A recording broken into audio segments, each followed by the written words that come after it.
Are you planning your own wedding? Are you stuck for styling ideas? Feeling a little overwhelmed? Then this is the podcast for you. I'm your host and wedding planner, Vanessa from the Wedding and Event Creators, and I'm here to bring you practical hints and tips to kickstart your wedding planning. You're listening to the South Coast Wedding Podcast. Today's episode is brought to you by our DIY wedding checklist. It can be found on our website, www.weddingandeventcreators.com.au/blog. Let's get wedding planning. Welcome to today's podcast. I'm sitting here with the lovely Jess from Henry Clive Caravan Bar. How you going, Jess? Good, thanks. Jess owns an amazing business here on the South Coast. She can provide caravan bar with the dapper Henry Clive. Yes, very dapper.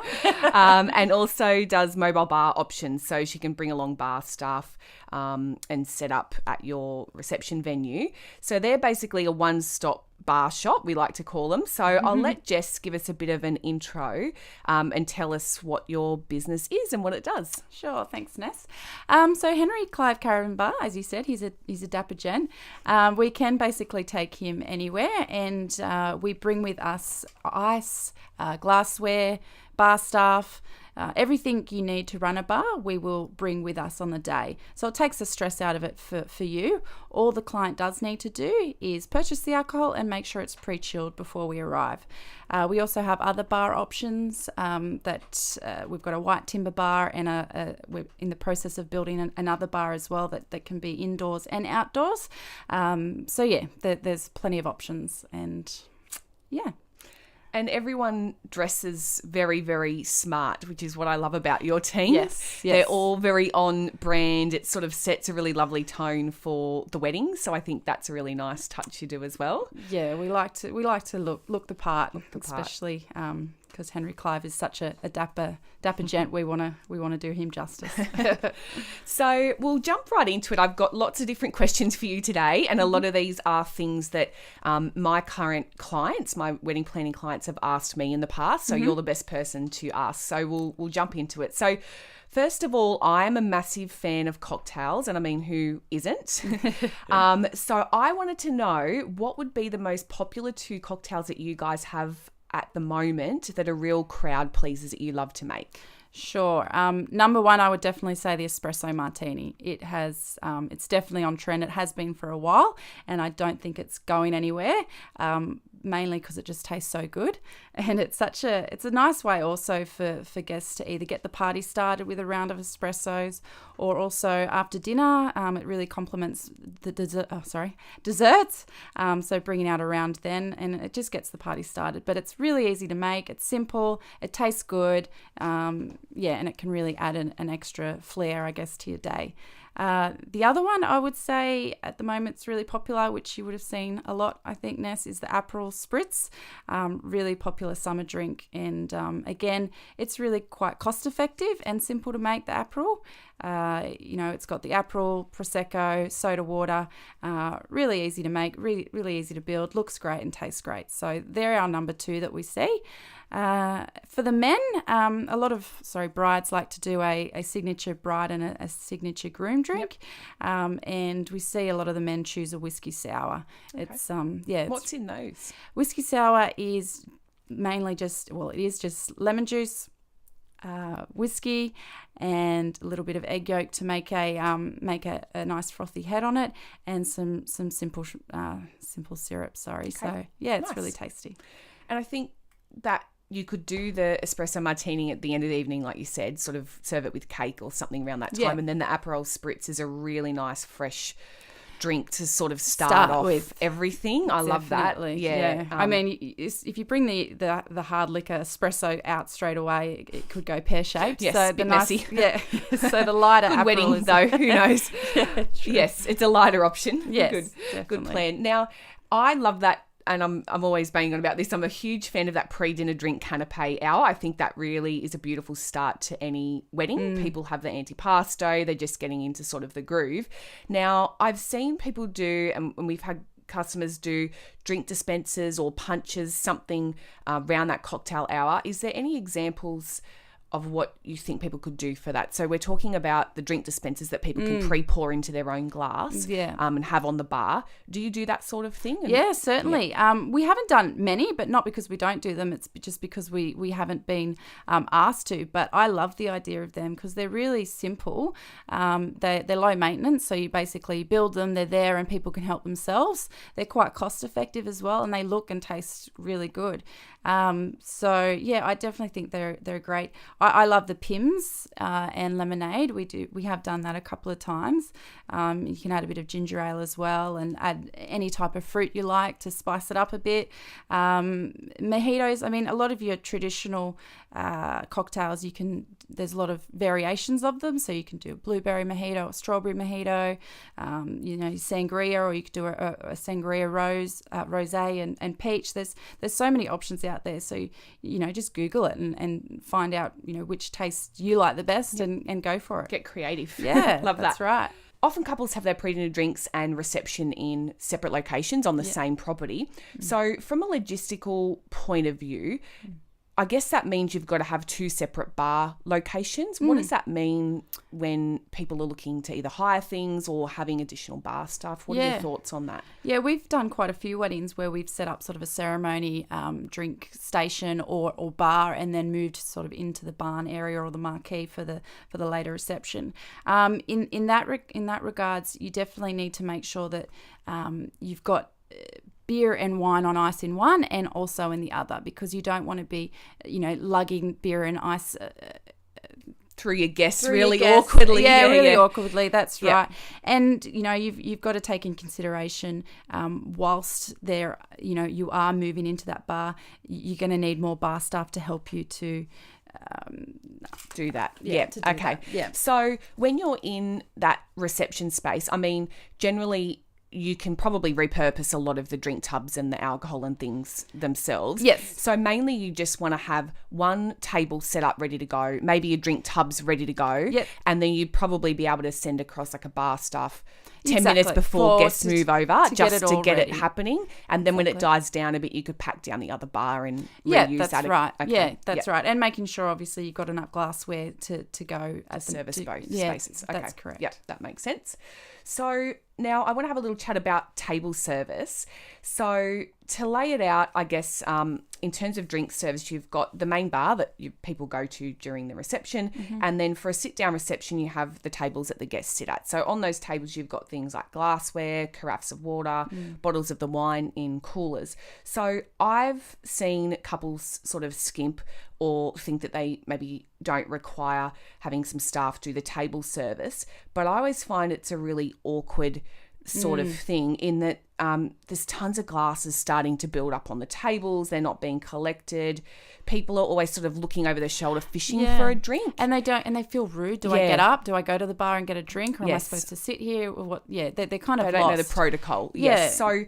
So the other thing I spot, which is my pet hate, is drinks aren't being topped up before speeches. Yes. And it's like the worst thing in the world would be a mother-in-law not having a champagne to toast her son or someone. Or the bride and groom, exactly. Do you guys offer table service in addition to the bar? And, and what sort of, how many amount of people bar staff would you recommend for, say, 100 people doing table service as well? Yeah, okay. So we certainly do table service, and the way we sort of do it, we only have glassware for pre and post dinner. So we often get we tell our brides, if you want us to do table service, perfectly fine. Just hire your glassware, and your stylist or your your planner will set the table for you.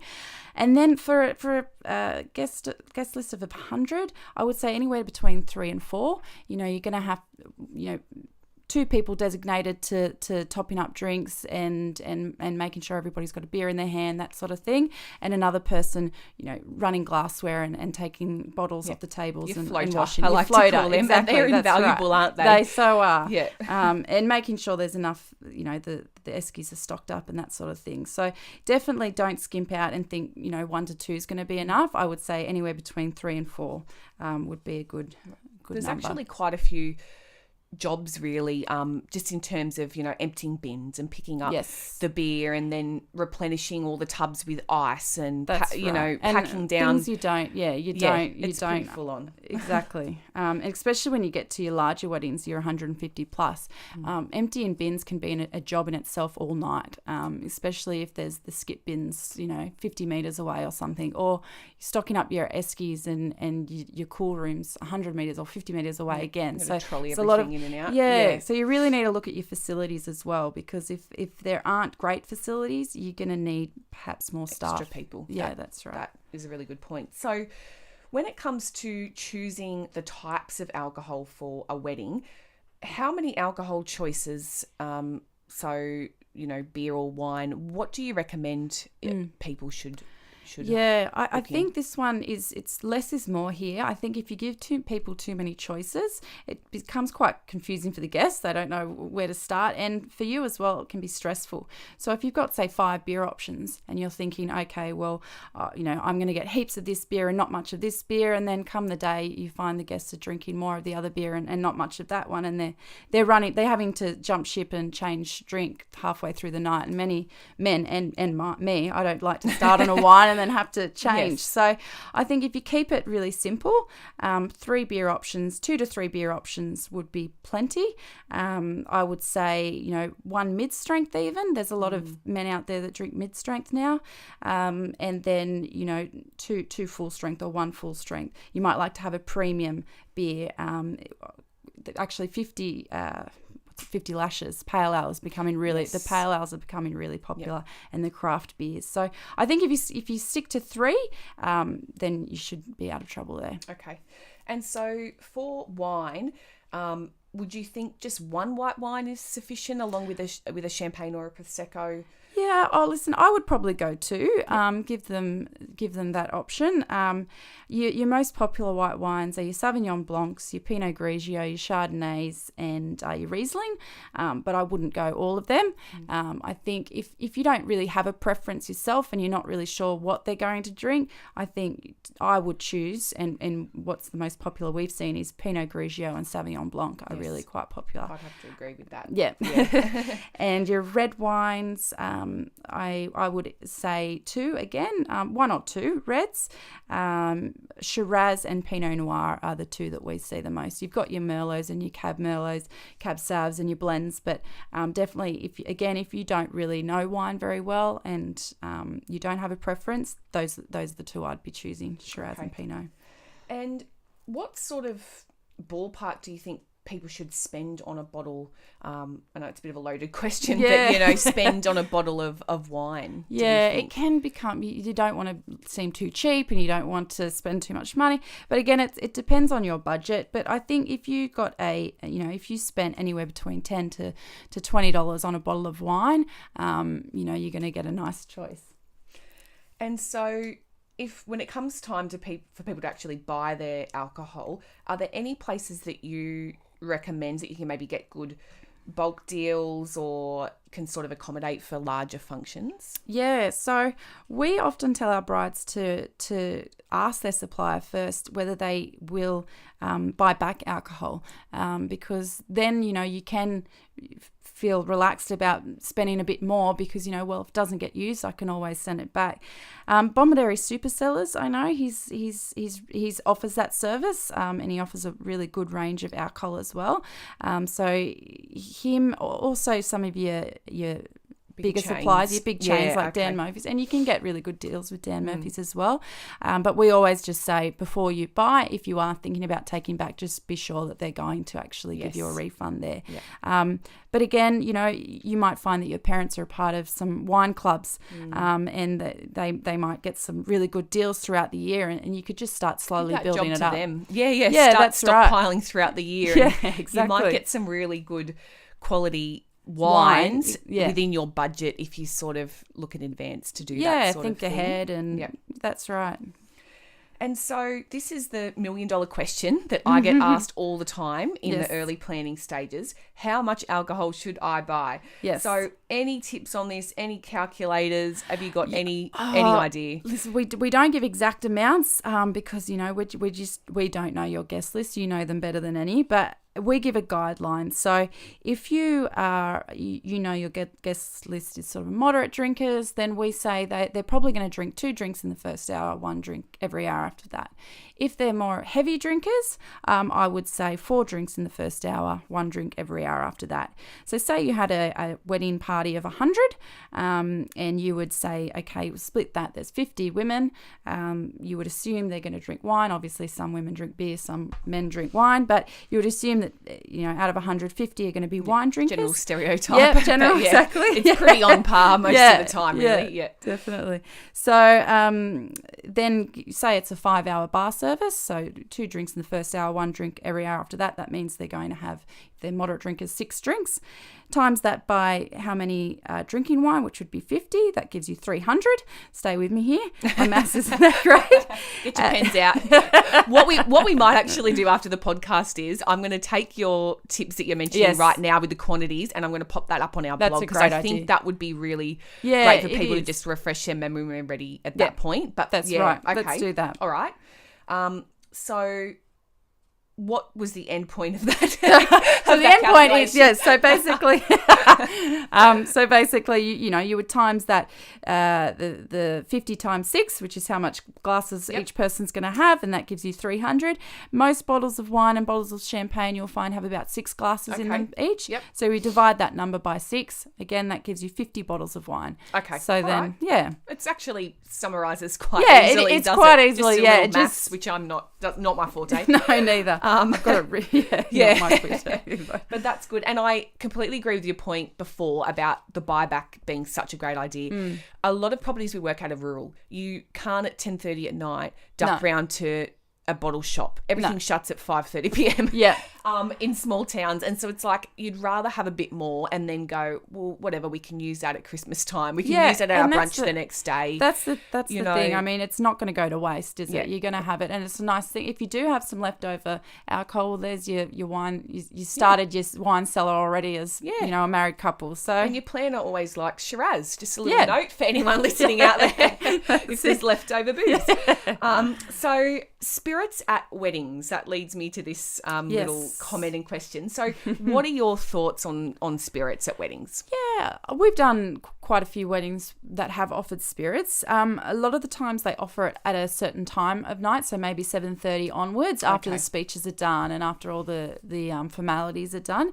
You don't want people getting there straight away and having double vodkas, sodas, because they're not going to remember much. No. So if you are going to do it, then I think it's great. If it's in your budget and people at your wedding will appreciate it, then sure, do it. I would probably offer it later on at night though, if you don't want things to get too messy. But I guess it's personal preference. If you drink spirits and you want spirits there, then do it. Yes. Okay. Yeah. All right. It can be a bit costly as well if you're going to decide to do that. Yes. I actually am not a huge fan of spirits at weddings. No. I find whenever people have had them, it's just taken a real downhill sort of slide from that point. Yeah. And you can still have lots of fun by drinking beer and wine. It's just the spirits seem to turn a little bit. It gets a bit sloppy. Yeah. And also people do toss up the idea of having spirits for bridal party only, but I just feel like that's a little awkward, a few select people. It's very exclusive, sorry. A little bit awkward. But I mean, as you said, if that's something that's really important to the couple. That's right. But I like that idea of incorporating spirits in your cocktails or doing something a little bit different rather than and having shots. A cut-off sort of thing. So, having that 100 espresso martini so everybody gets one instead of sort of one person going woohoo spirits and getting absolutely blotto. So it's always the crazy auntie or someone that Uncle Bob. Uncle Bob. So now at the weddings, do you guys actually wash up the glasses as you go? Yes. How does that work? Yeah, we have to do that because we don't have enough glassware just to keep on handing them out. So we definitely wash as we go, and we're always out there looking for glasses because we would hate. There's nothing more that we would hate, and it hasn't happened to us yet. But for someone to come to the bar and there not be any glasses for them. So we definitely wash as we go, and. Back to the table service as well. If they do hire glassware, we also will take that glassware off the table, rinse them and rebox them for the hire companies as well. Nice. So it makes it nice and easy. The next day when it's pack up time. Yeah. So in terms of what types of glassware to hire in, what are the main ones that you recommend couples booking with their party hire company? Sure. What we bring along with us on the day is a flute. So for your champagne and your sparkling, a wine, you don't need to get a red and a white wine glass. You just get the one glass for both. And then, a water glass or a rocks glass if you're having spirits. So we bring with us the rocks glass for both. We use that for spirits, non-alcoholic beverages and water as well. So we use the one glass just to keep things simple. So they're your three main ones though. Sorry. Yep. Obviously, for us, most of the weddings we go to, beer is served out of a bottle. But if you have cans of beers and you're wanting them to be put in beer glasses, then sure, get some beer glasses. But I don't think it's necessary.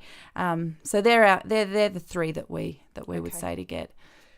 And would you recommend people just get the beers from a bottle?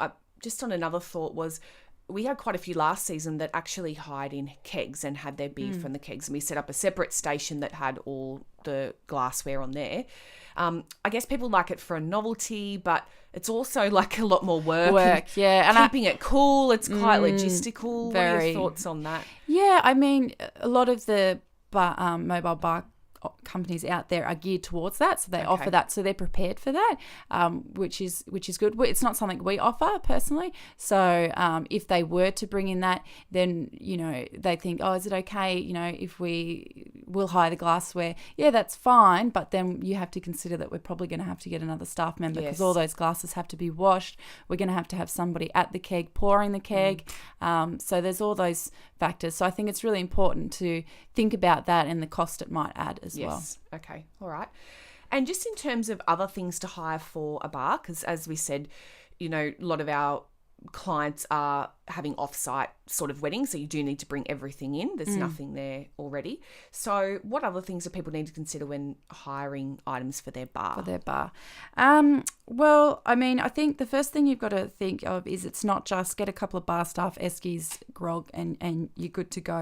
You've got to think about you're going to need a washing up station, so your tubs, tea towels, paper towel, that sort of thing. You're going to need bottle openers, corkscrews if you've got, corked wine. You need cooling equipment, plenty of ice. You may even need, there's been a lot of weddings that we've been to when it's close enough where we've ducked out and got some more ice because it's just such a hot day. So I think the beauty of the mobile bar options and what we do is you don't have to think about all of that. You don't have to, I'm going to have to get some bottle openers. I didn't even think about that. How are they going to open that? So we bring all of that with us. So I love that. Takes the stress out of it. It's just so much easier. And when you do break it down as well in terms of the cost perspective to hire this, hire that, hire staff, you'll find a lot of bar options out there, bar companies that do it all are really reasonable. Yes. And just that you can't really put a price on the fact that you're running around on the wedding morning, trying to buy ice and go, we didn't think we needed this or that, or we only hired one drink tub. What do you mean we need four? Or, that's right. People that don't do this day in and day out just don't know. No. So and you to don't just want, palm no that to you. No one wants warm beer or warm drinks on a hot day at your wedding. It's the last thing you want. And people that aren't experienced it, say you get friends to go behind the bar, they're not forward thinking in that, well, we're getting low on this. We're going to have to get some more beer out of the cool room and get it on ice now to get it nice and cold. So it's all those little things that add up to make a really great wedding. And I think it's good that you guys can just do all of it, take that stress out for everyone. So anything else that you wanted to add or have a chat about? No, I just think again, but a lot of the times the bar is an afterthought, but it doesn't have to be. And, with Henry Clive, and I know a lot of other really good bar options out there, they can actually add a really unique thing to your day, I guess. And they're quite trendy and fun and quirky. And the bar staff, we pride ourselves on having a laugh with your with your guests and creating a really cool vibe and atmosphere and getting things pumping. So I would think that instead of just having the bar as an afterthought, maybe think about that early call, on. Yes. Emailing us. Yes, exactly. On. Yes. Inquiries out. So how can people get in touch with you guys if they want to, chat with Henry Clive Caravan Bar a little bit more? Sure. Yeah, I'd be happy to answer any questions in more depth. So we are on Facebook and Instagram at Henry Clive Caravan Bar, and our website, is just www.henryclive.com.au. So they can just shoot me an email, or my number's on there, and give me a call. Okay. Great. Sounds good. Well, thank you so much for your time. This has been great, very, very insightful, and I think lots of people are going to get lots of information out of this podcast. So thanks for coming along. Thanks for having me, Ness. Bye. Bye. Thank you so much for listening to today's podcast. Make sure you jump onto our social media pages for more hints, tips and inspo. You can find us on Instagram at Wed Event Creators, on Pinterest at Wed Event Creator, and also via our Facebook page. And please don't forget to visit our website weddingandeventcreators.com.au to see our video tutorials and helpful blog posts.